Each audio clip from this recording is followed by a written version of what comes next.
Hello, boys and girls. It's that time again. What time is it tonight? It's time for Standing in the Gaps podcast. I'm Richy Errico, co-host Allan the Man with two N's is joining me. We're excited for today's episode. We have special guests. All our guests are special, but tonight's special guest is our first actor. We have our first actor amongst us, Greg Allan. We're going to be bringing him on in a couple of minutes. And I'm going to let him introduce himself, talk about his background, but he's been in A Man Called Otto, which is, if you haven't seen that movie with Tom Hanks, he's been featured in Scrubs, Ozark, which is a series that I watched. And we're going to be talking about his upcoming program called Shadrach, a miniseries, Great American Pure Flix. And so we're excited to have him on tonight. And without further ado, I'm going to give it over to the man, Allan the Man. Go ahead. Okay, everybody. The usual, hit that subscribe button, give us a thumbs up, shoot a little comment. That way we can interact with you. Check out our website, standinginthegaps.org, and you'll be able to see blogs, you'll be able to see upcoming speakers, upcoming episodes, all that other good things. Please consider supporting. You can support by sending us an email. Emails are in the description. And check out our merch store where we have t-shirts, coffee, and all those fun posters and a bunch of other stuff. Check it out. And that's pretty much it. This episode is sponsored by StreamYards, where you can stream to multiple platforms. You can record. You can do this multi-recording across the world in many nations. And we're definitely all over the world at Standing in the Gaps. And so without further ado, I hand it back over to Richy. Thank you, Allan. The great thing about having somebody like Greg on our program is we look for stand in the gappers. We call them stand in the gappers. And those are people that recognize that we don't necessarily wear our faith on our sleeves, but it's who we are. And Greg's going to talk about it, how he met the Lord and other things. But it's great to see somebody that is a man of faith, recognizes that he can live his life and just be a testimony of the glory of God in his life. So without further ado, I'd like to bring on Greg. Are you with us, Greg? Thank you. It's a pleasure to be here. Thank you for having me on. Oh, you're welcome. We look forward to having this conversation and getting the word out about the miniseries that's coming out, Shadrach. And the first thing is, if you give us just a little background on yourself, that'd be awesome. Sure. I grew up in Little Rock, Arkansas, so I'm a good old Southern boy. Two brothers, parents, very middle-class family. We were what we used to call it back then, a Christian home, which just meant we went to church every Sunday school. It was just kind of part of who we were. But at the same time, it wasn't real overt in the home. My dad was a strong, silent type. So it was just like, this is who we are. This is what we do. But we didn't talk a lot about it. So I didn't learn a lot about my faith other than being in church and going to Sunday school. But I can get back to more of that later. But I was very involved in sports and school growing up. So my dad was very adamant about, he was a great athlete himself. So we were involved in football, basketball, baseball, but he was very adamant that school had to come first. So that old sobriquet of student athlete, the student had to come first. We were all pretty good students and pretty decent athletes. And I was blessed to be able to go from playing a bunch of different sports in high school to playing football and football scholarship to Vanderbilt. And I continued my athletic and academic pursuits there and got very involved in the Fellowship of Christian Athletes. So that became a very integral part of my life. And from there, went on to law school. And that's when I also continued doing some theater. I had done a lot of theater as a kid, church plays and that sort of thing. Didn't have time for it in college, really, because school and football are pretty consuming. But did some in law school, and then eventually moved out to California and took a position as a prosecutor with the Los Angeles County District Attorney's Office. Did that for over 25 years. But at the same time, I got involved in a Christian theater company in Hollywood called the Actors Co-op at the legendary Hollywood Presbyterian Church.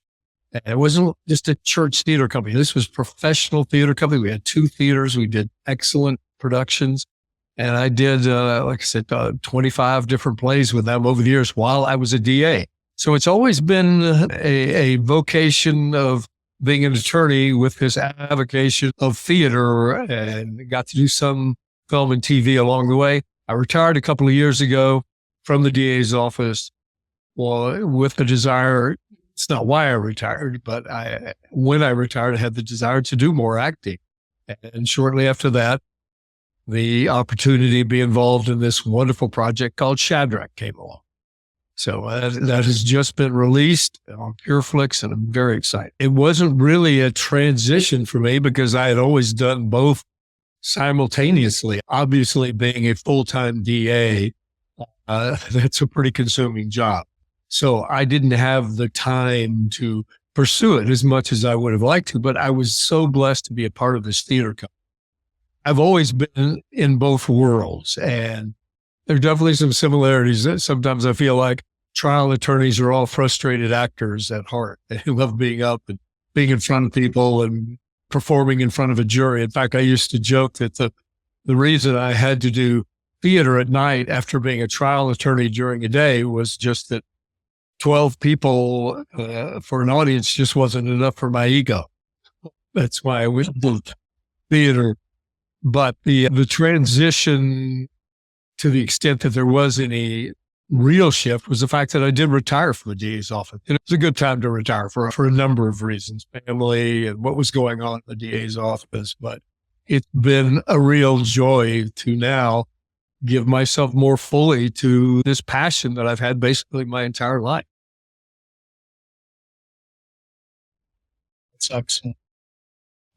Adam Arkin praised your depth and ability to convey history, your role on Rebel. And those of you who haven't seen it, you might want to check that out. How do you bring such layered performances to life?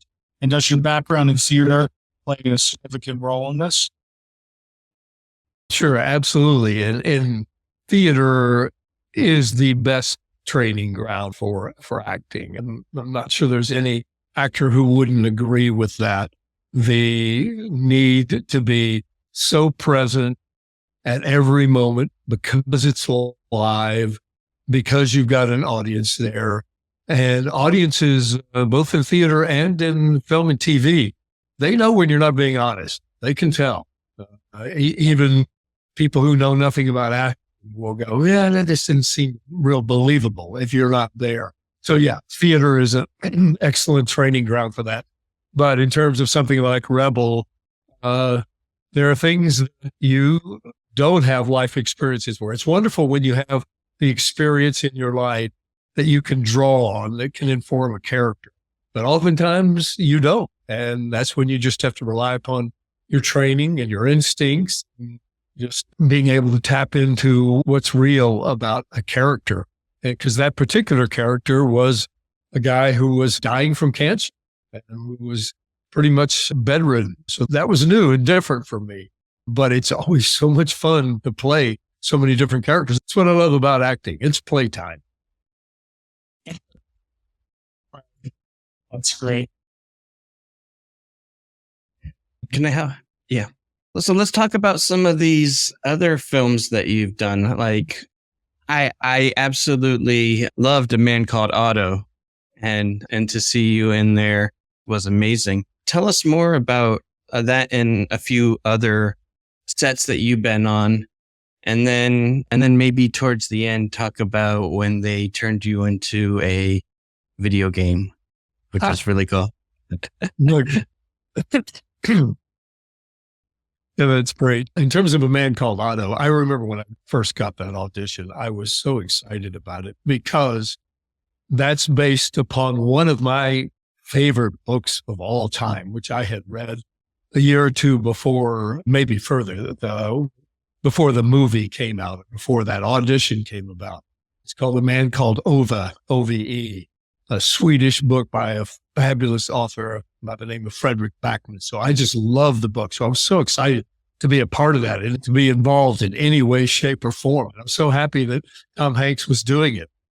And going back to what I was talking about being in the DA's office, because of the fact that I had a full-time job, I could only, while I was in the DA's office, in terms of film and TV, go and work for a day or two or maybe a week, take some vacation time to do that.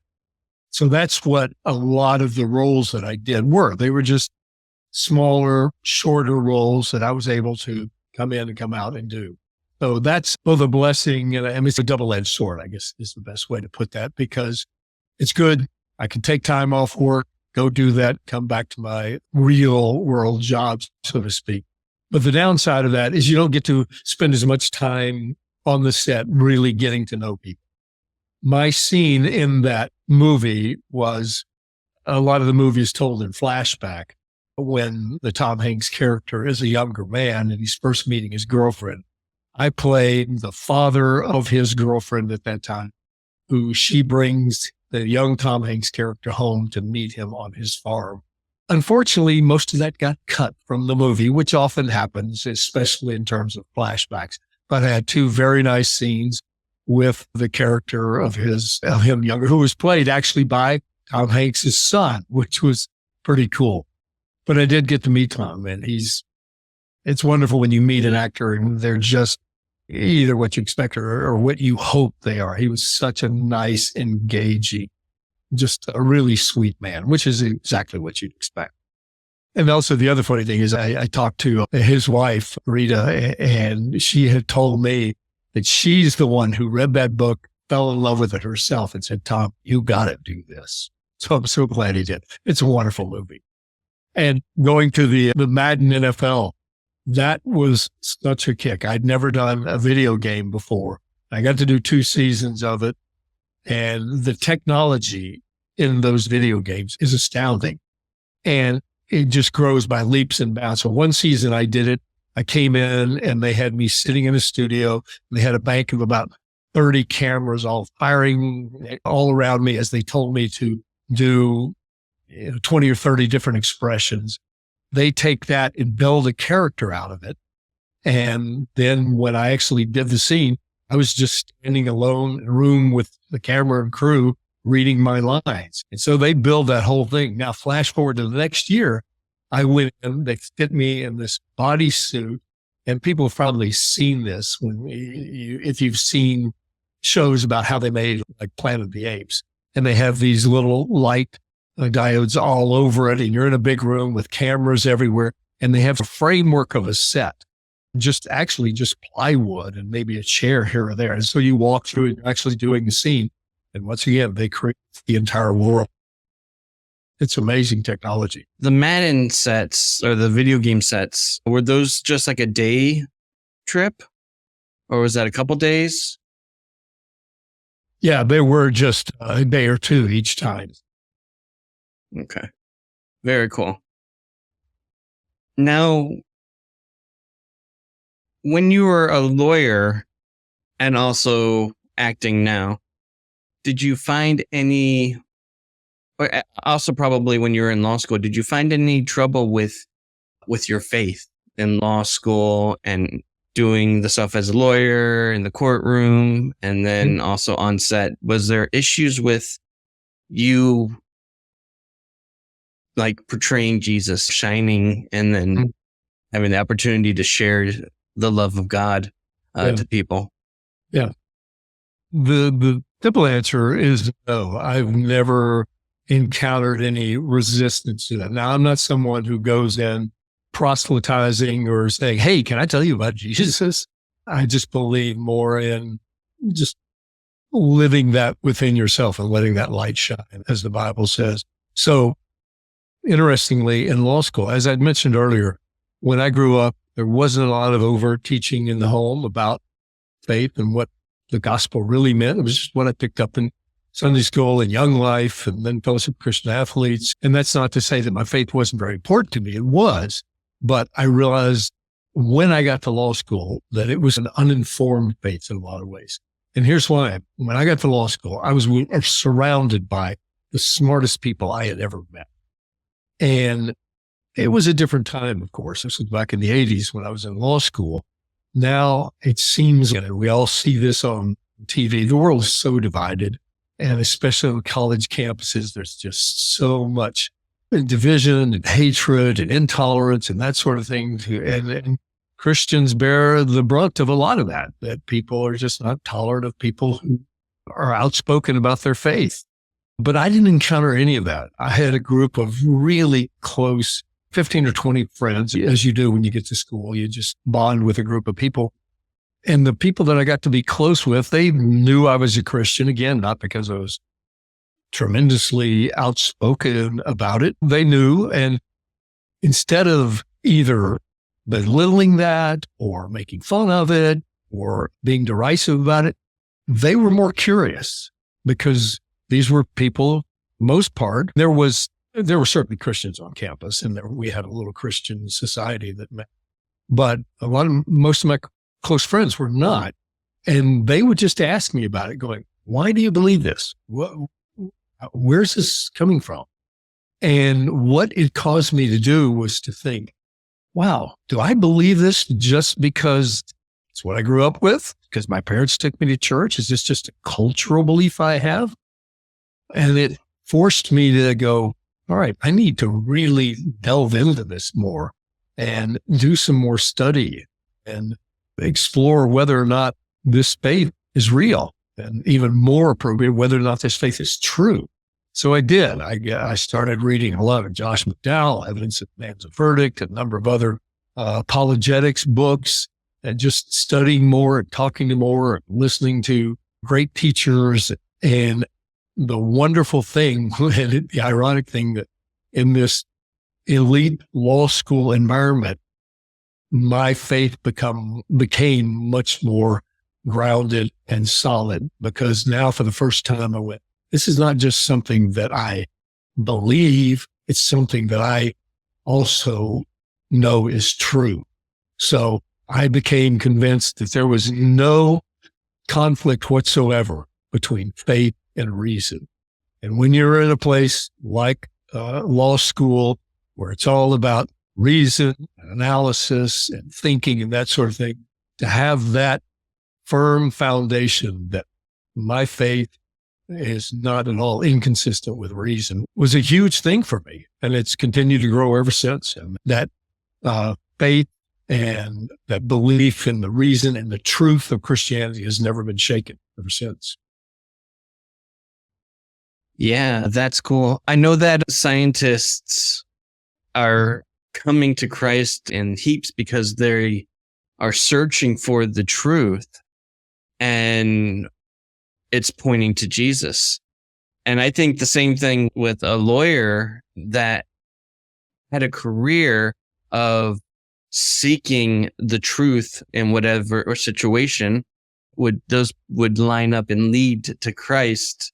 And it's like a mindset of searching for truth. And I think that's something that you've had all your life. And then it morphed into a very successful career, and then into acting, where you're trying to find the truth of the character. And I know that you mentioned it a little bit there too, and a few minutes ago. But yeah, I think that's awesome. I'll hand it back over to Richy. Wonderful. Glad to hear your faith has been a large part of your life, which is a testimony to having faith in Christ. We look at the world instantly, and it's clearly evident those who have strong faith have a much more peaceful life. Like you said, not perfect, but you can definitely make sense of what's going on. Your role as Atticus Finch in To Kill a Mockingbird seems to resonate deeply with. What is it about that character and play that you found so compelling? and how has it influenced your acting career? As you can imagine, being a Southern and an attorney, the chance to play Atticus Finch was the dream of a lifetime. And with any kind of acting, I'm drawn first and foremost to the writing. And oftentimes in theater, you find just the best writing. And that's certainly true with To Kill a Mockingbird. But beyond that, I was a prosecutor. Atticus Finch was a defense attorney. But there are things about being an attorney that I think should be, not always, but they should be consistent, whether or not you're a prosecutor or a defense attorney, which is the search for truth. And that's what Atticus Finch was doing. He was standing up for truth, justice, for Mann who was wrongly accused. Now, as a prosecutor, as a side note, I was very much motivated by the idea of truth and justice. Starting to sound like Superman here, and the American way. But I remember the first day that I reported for duty as a DA. We had our class of 15 or so new DAs who were starting at the same time. And we met with Gil Garcetti, who at that time was the DA in LA County. And he told us, from this moment on, you have both the privilege and the responsibility of doing what is right. And I carried that with me. The other thing, and even more important that I carried with me, was my favorite verse of all time, which was Micah 6:8. For what does the Lord require of you but to do justice, love mercy, and walk humbly with your Lord? So that was what motivated me as a prosecutor. Justice, of course, because that was my job, make sure that justice was done, but to do it with an attitude of mercy when appropriate, and to be humble about it. When you're in a position of power and authority, as we all know, that can lead to pride and arrogance and feeling like you're God, and you're not. That was what, to me, was so moving about the story of To Kill a Mockingbird. He was just fighting so hard for justice, and he was fighting against so much of the hatred and divisiveness of that time, which virtually is still around.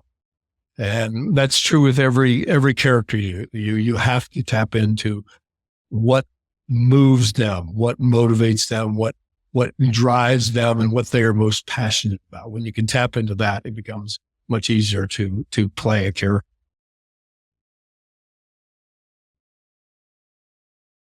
Now, Greg, we'd like to shift our conversation to your latest project, which is the main reason why we have you on our program, because it's a mini-series and just premiered recently, Great American Pure Flix, and we're going to show the trailer to everybody. So here you go. We can't afford to stay here, and we could get a house near my parents for next to nothing. I miss my friends. I miss my old life. Heavenly Lord, we're grateful to be together. Amen. Amen. There's no cell service here.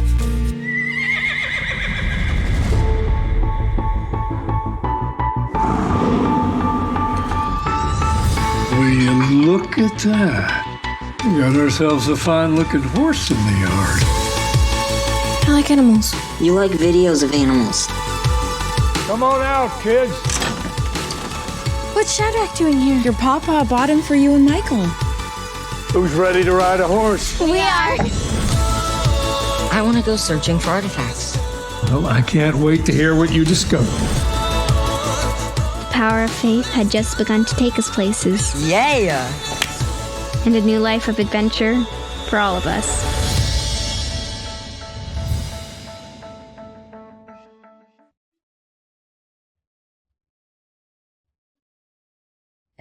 That looks really good.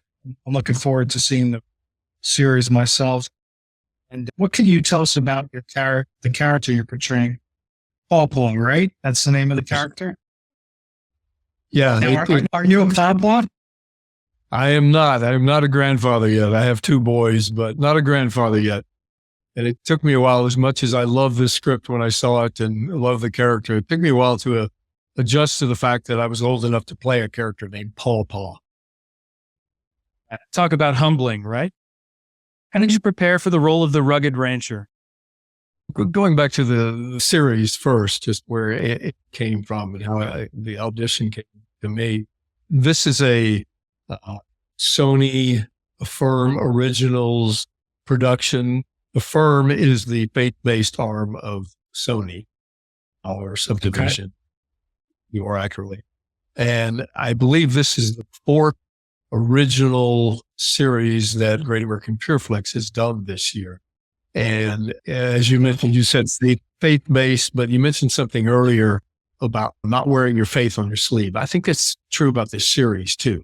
It's not preachy. It doesn't beat you over the head with faith, Christianity. It's just who they are. It's who this family is. And the story in a nutshell, and this happens in the first 5 minutes, you see this. Parents with their two young children, 12-year-old girl, 10-year-old boy.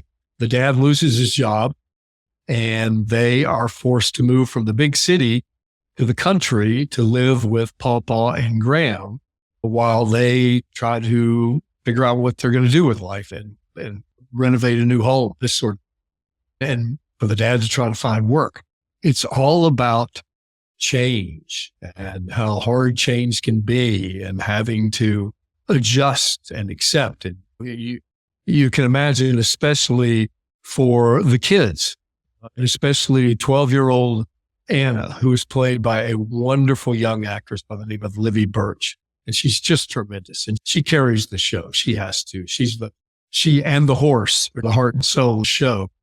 But she's yanked out of her school, her friends, away from all the things that she knows and loves, and has to go to the country. And in one of the first scenes, she gets there and gets out of the car and picks up her phone and goes, there's no cell service. So it's quite a shock for her, and she is not happy about it. And then her younger brother, who is a good bit more easygoing, he's along for the ride, but it's an adjust for him too. But the parents, the dad's lost his job. The mom, who used to live in this small town, was in the big city, living the big city life.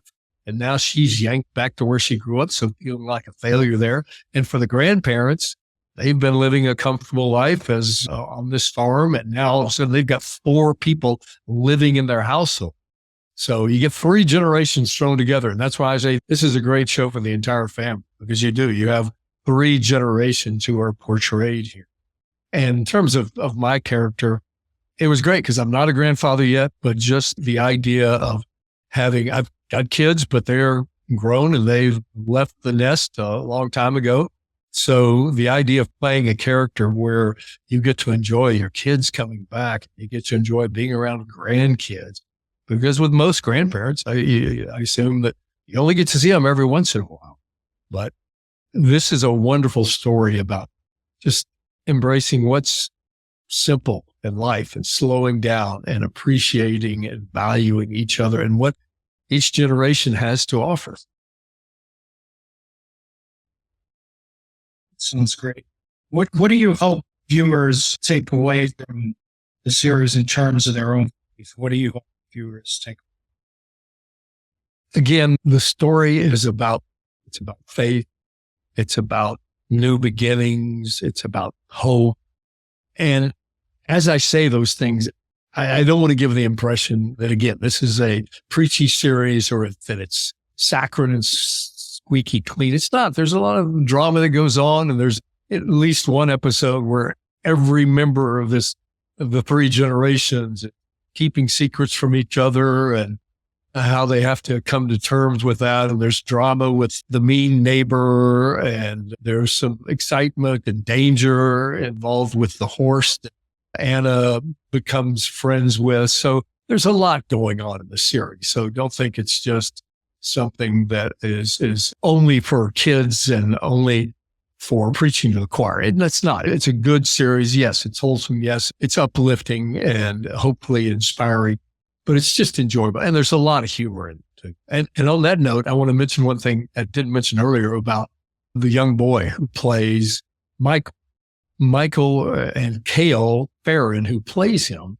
in real life, and of course it has to be part of his character, he suffers from a rare blood, genetic blood disorder called Fanconi anemia. And that affects the bone marrow and it makes the kids susceptible to leukemia and other forms of cancer. So the family in the show has already had to be dealing with this kind of adversity and acceptance for the 10 years of his life. And again, it's not something that you're head over the head with in the show. I don't even think you know it much, except you just see the fact that he's got these deformed hands, which is a hallmark of that disease. But they just live life, and he's sitting there doing his homework and he rides the horse. So it's really a wonderful aspect of the show, that kind of acceptance of somebody who's got a disability. It's a little bit different. So in terms of what I'd love people to take from the show is the appreciation for family. Families are often so divided geographically, if not actually literally, when there are conflicts and dysfunction in families, which there always is. And this just shows how families can really learn from each other. Anna learns so much from her pawpaw, who teaches her about how to take care of a horse. The mom learns so much from her mother about when they were growing up and how she raised her. So there's just a lot of what you recognize is it's important to spend time with people, especially the people you love, and get to know them, get to know their stories. I think when I was growing up, I knew my mom and dad as mom and dad. And it wasn't until I got much older that I went, hey, Mom, tell me about when you were young. Dad, tell me about when you played sports, that sort of thing. And I would love it if people from this show would just get together with their family members and just talk and just get to know them and go, hey, what makes you tick? Tell me more about your life. I have a quick little question. I've seen pictures of you on a motorcycle, but have you have a lot of experience riding a horse? The horse or the motorcycle? the horse. Not a lot. I did ride a few times growing up, but not a lot. But it was so much fun being around that horse, or I should say those horses, because you don't know this when you're watching the show, but there were actually two horses. They were cousins. They looked identical. But Ed Dabney, who trains these horses, just a wonderful old Clint Eastwood-like character. He trains these horses for film and TV.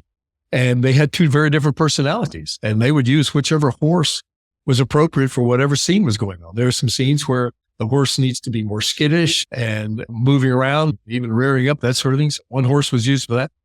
Another horse was used just for riding along more peacefully. But I did get to do some riding, and it was fun. That is really cool that there would be two horses. That's awesome. Go ahead, Richy. Yeah. Do you think the level of, because you're alluding to what I think a lot of people are recognizing is there are Christian shows and movies early on are so sanitized. So the Bible, for all intents and purposes, NC-17. It's real life. The stories in the Bible are not really for children. So I appreciate what you're talking about with Shadrach. So did you find it really fulfilling in the sense, because you talked about how I'd read the book, it was the prelude, I forgot the title of it, called Otto. It almost seems like this role for you was destiny, because I think you were destined to be in A Man Called Otto. So are you going to use this as a springboard for more faith-based roles? Did you find it more fulfilling, equally fulfilling? Where do you see yourself going in the future based on Shadrach, what it's done for you? That's a great question, because yes, that's exactly where I am right now. As an actor, I want to act. I want to do whatever roles come along. Obviously, there are some that I would object to, but I love being in different kind of projects and different characters. But there is a difference when you do a show like this. Now, I got the chance to be in the second episode of the very first season of Ozark. And that was a wonderful experience. What an amazing show. At that time, I had no idea what that show was going to turn out to be. And it's a brilliant show. And yet it is very dark. But the chance to be in a show like this, it was a joy to be on set for 6 weeks. Not everybody on the set was Christians by any means, which goes back to a little bit what we were talking about earlier. But when you're around people for that long, as opposed to just a day or two, you get a chance to really know people. You get to dive into their stories. And I got a chance, again, I don't wear it on my sleeve or beat people over the head with it, but I did get a chance, one of the actors in particular. We got to go to breakfast or lunch a couple of times. And I just said, hey, tell me, this is a faith-based show. Where are you with all this? And I got to share my story with him and or tell him about the gospel and that sort of thing. So that's a wonderful part of that could be true on any set, but it was especially true on this set, was that it's just an accepted part of what this show is about. But the good thing is, and we all know this, have any knowledge of what's been going on in Hollywood, is Hollywood finally woke up to this, to the fact that, hey, there is money to be made. And of course, with Hollywood, it's all about money. When I say Hollywood, there's a huge film business in Atlanta and North Carolina and lots of places. So I'm using Hollywood to mean all of film and TV. But there's an enormous audience for people who have a faith-based view of the world and who have values that are not always, and actually more, that those are reflected less in mainstream entertainment. So you've seen over the last few years, it's just an explosion of faith-based content. And look at Jesus Revolution. A couple of years ago, I don't think anyone had any idea how much money that was going to make and how widespread it would go. The Sound of Freedom. And so there's just a number of companies now that are involved in making the shows, and The Chosen, the worldwide phenomenon. So people are hungry for this kind of thing, and money talks. So Hollywood's waking up. So I would love to answer your question. Sorry for rambling. I would love to be more part of those kind of projects, because as an actor, it just gives you much more joy. And this was true when I was on stage, knowing that you're portraying something, because there can be bad characters even in good projects that have something to say. But when you're part of a project that you feel like makes people stop, think, reflect, and especially ask themselves about what's going on in the universe, what's going on with God, where do I fit into all this? How does this affect my life? Yeah, I think with Hollywood, for the most part, we're done with all the superhero movies. They really jammed all these like superhero movies like into 5-6 years. And so I think people are done with watching something that doesn't really quite click with them. I can't be Superman. I can't be Iron Man. I'm not a billionaire. But these faith-based shows go to the real life. I know what it feels like to have to uproot and leave and go somewhere else and pretty much have my whole life turned upside down. I know what that's. And so when it's a movie like, or a series like Shadrach, I think people can more relate to that in their everyday life. And I think that's what's huge now, because life out there is getting harder and harder each day. More things happening. We had COVID for a couple of years, and people's lives were turned around. And so I think that they're looking for films and series that will make sense to them so they can turn their lives around and stuff like that. So. Yeah, I love when you had to, sorry. No, I was just going to say that's very well said. And I completely agree with you. And the more people I talk to about a show like this, their response is, wow, where can I find that? I want to watch it. And to me, an analogy just came to me when you were saying that, the superhero movies. I'm right there with you. To me, it's eating a piece of candy. Oh, that tasted good for a minute, but 10 minutes later, it's gone, completely forgotten. But there's a difference between that and eating whole food that nourishes you, it sustains you, and stays with you and builds up your life. Completely agree. Yeah, don't get me wrong. I do love the Avengers series and stuff like that, but enough. Yeah. I love what you said about hoping that what people take away from the series is to get together and get to know their family, because that's what we talk about, standing in the gaps, is to turn the TV off, put the remote down, spend time with and spend time with your family, community, get involved. So that'll definitely resonate with our listeners when we're talking. So, Brent, we're going to go ahead. I was going to say, yes, turn the TV off after you watch Shadrach. Yeah, I was going to say. Yes. You're absolutely right, man. And then if season 2 comes around, so watch Shadrach so we can get season 2. Then you can turn the TV on and watch season 2 when it comes out too. Amen. The final episode of this season is the 22nd, correct? That's correct. So then they can binge watch it? Absolutely. You can go to pureflix.com if you don't already have a subscription, and they have a free trial subscription you can sign up for. And you're exactly right. You can binge watch all 6 episodes, especially as the 6th episode drops this Thursday night, the 22nd. So as we wrap up, is there anything you want to tell our listeners, talk to them about, just really the message that you want to give them? People, young actors, actresses growing up and navigating college students. If you can share some thoughts in closing, I think our listeners would really appreciate that. Okay. I'm thinking 2 different things here. One in terms of young actors, but this would apply to anyone who has any kind of passion to care about.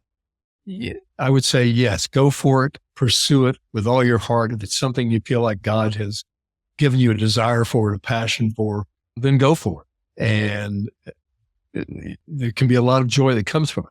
But at the same time, I also tell young actors, especially because this is a very different kind of profession. It's a profession that can lead to a lot of disappointment, and rejection is the hallmark of being an actor. I made a decision early on, as much as I loved acting, that I knew I wanted to have a good career that brought me meaning and purpose, that would enable me to have a family, raise kids. So I made a deliberate choice to go to law school, get my degree, to work as a district attorney, that sort of thing. And I pursued my passion on the side.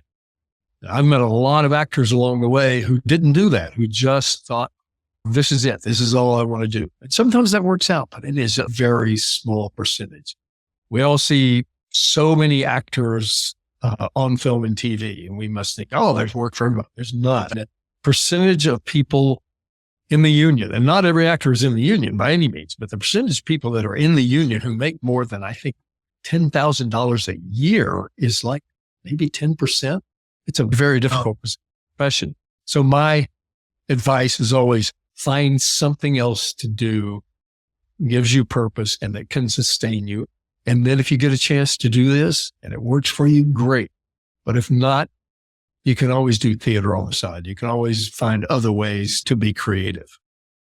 Now, in terms of the show itself, one of the things that I hope people will take from it is, again, going back to what I said at the first, this show's about the fact that there are things that happen in life, unexpected things that force you to have to deal with change. And that can be something that's really traumatic or just a change in lifestyle that you weren't expecting. And as we all know, it's not about what happens to you. It's about how you deal with it. And Anna, the character, the young girl in this, at one point, she says something like, there are a lot of surprises in life. Some of them are good, some of them are bad. And sometimes you don't know which is which. And to me, that was just a beautifully written, simple way of basically stating Romans 8:28. All things work together for good for those who love the Lord. That doesn't mean at the time that all things are good or all things that even seem good, but we know that God is working all things together for his purposes. And I have gone through, in talking about my career, it may seem like it was all planned and everything, but no, but a lot of ups and downs, a lot of circuitous paths to get to where I am. And most things that have happened in my life were not what I expected. And there were a lot of disappointments, a lot of things that I wanted to happen that didn't happen along the way, a lot of disappointments, some tragedies. It's true with everybody when you get to be old. But the thing that has always stuck with me is going back to that Romans 8:28. And I go back to also my favorite spiritual quote in a movie of all time, the movie Rudy. Of course, it's going to be a football movie given me. Rudy, of course, is the walk-on football player at Notre Dame. It's his dream to play at Notre Dame. He's not very athletic. And he goes and he's working his tail off and it's just not happening for him the way he thought it would or he wanted to. And he's befriended a priest. And so he goes on more than one occasion, he goes and he talks to this priest, but there's one particular scene where he and the priest are sitting alone with big church and the two of them sitting in the empty pews. And Sean Astin, who plays Rudy, says, "Have I prayed enough? Is there anything more I could be doing? Can you help me?" And Robert Prosky, a wonderful character actor who plays the priest, who smiles and shakes his head. And he said, "Son, in 35 years of religious studies, I've come to only two hard, incontrovertible facts. There is a God, and I'm not him." And I have always loved that line because it just speaks to the fact that we don't know what life is going to hold. Life throws so many twists and turns at you. And yet we as Christians have the faith that God's in control. He's got us. He loves us. And whether we know it or not at the time, it's going to work out for good. And that's always been my prayer, whether it's this show or anything else I do, that it's not about me. And if somehow God can use me for his glory, whatever way he chooses, I'm in. That's awesome. Wow. Okay. One more time. Tell us where we can find the show. And for all the listeners, all the links will be in the description as well. You can go to pureflix.com and sign up. You can get a free subscription. You can binge watch all the shows. It's streaming on Great American Pure Flix. Again, that's at pureflix.com. Please watch it, enjoy it. Let Pure Flix know how much you enjoyed, and then we'll all pray for a season 2. Yes. Yeah. And share. Throw it on social media. Tell everybody what you thought of it. And that way it gets out more. So I'm definitely going to pray that this is not the only time you're going to be with us. Believing that we're going to have you on for second season of Shadrach and some other roles that you're going to do down the road. So, Greg, it's an honor having you tonight. I think, they talk about, people as they get older in life.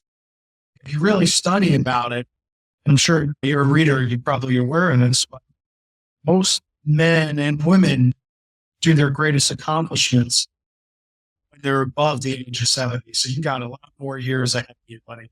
And no doubt about it. So appreciate you being on tonight. So, folks, 6:00 Eastern Standard Time is the time. Tuesday nights is Standing in the Gap. So same time, same bat station. We'll be back again. Have a great night. And remember this, everybody, the best with a capital B is yet to come.